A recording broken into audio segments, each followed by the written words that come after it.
Hello, my name's Charles Lastic. I'm the Managing Director of Blue Bond Tax Planning. We've been inheritance tax specialists for more than 18 years and have helped hundreds of clients save millions of pounds on their inheritance tax planning. So today's video is around the subject of gifting income or growth shares to minor children through a family investment company, and what you can do and what you can't do.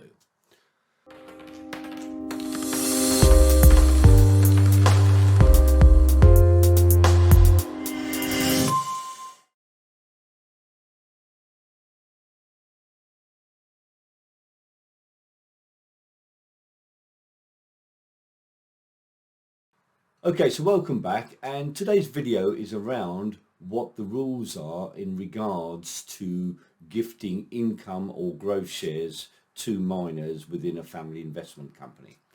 So effectively, assets can be gifted to minors under 18s through an FIC by two types of people.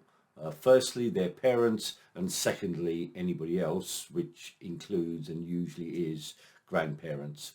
Now, growth and income shares can be set up for minors. So income shares is where the money is distributed via dividends, and growth shares is where capital of the company is allocated to those growth shares to potentially be realized as capital gains tax further down the line.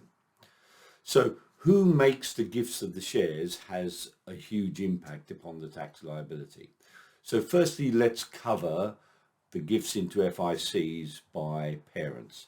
So if income or capital gains is passed to minors by their parents, that money will be caught under the Parental Settlement Rules and taxed as if it was the parents' money. So the rules basically stipulate that you are generating income for your own children, and therefore the income or realised capital gains is classified as if it belongs to the parents themselves. Parents can pass up to £100 of income in any given tax year to children without tax arising on them, but it's such a small amount as to really be insignificant. So setting up income or growth shares to be passed can be done. It can be passed to children, provided the capital gain is not realised when they're minors or income is not generated while they're minors. So really, when the FICs are set up, certainly we do set up income shares for minor children and also growth shares, but we're saying don't realise any money from those assets while they're under 18, while if it's the parents who set it up. So we recommend that you wait till your children are over 18 before generating any company generated income to their shares.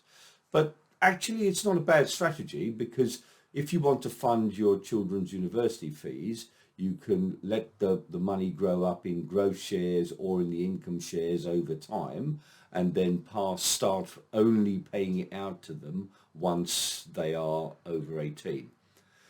Okay, so that's parents. So secondly, what about gifts into FICs for grandparents and setting up shares for grandparents, or in some cases for nephews and nieces, other family or any other people? Right. So once again, income shares and growth shares can be set up for minor children by their grandparents, and in this case, the income and growth can actually be distributed while the grandchildren are minors. So there is no risk of being caught under the parental settlement clause, because obviously grandchildren are not your children, they are your grandchildren, and the parental settlement rules apply only to parents. So grandparents paying out money to their grandchildren via a family investment company using dividends for income or capital gains from growth shares is absolutely fine. It's actually a pretty good strategy, because if you think about it, it means that the parents themselves don't have to find the money. So let's say a private school is costing £10,000 a year, and instead of the parents having to find the money, the grandparents have set up a family investment company, and the assets from that company can generate an income stream to pay directly to the school for those education fees, but in actuality the money can be used for anything, for the children's holidays, for their clothes, for their food. So in a way, grandparents can be helping their children out by paying for costs that arise on the grandparents. Hopefully that all makes sense. Thanks for listening, and bye for now.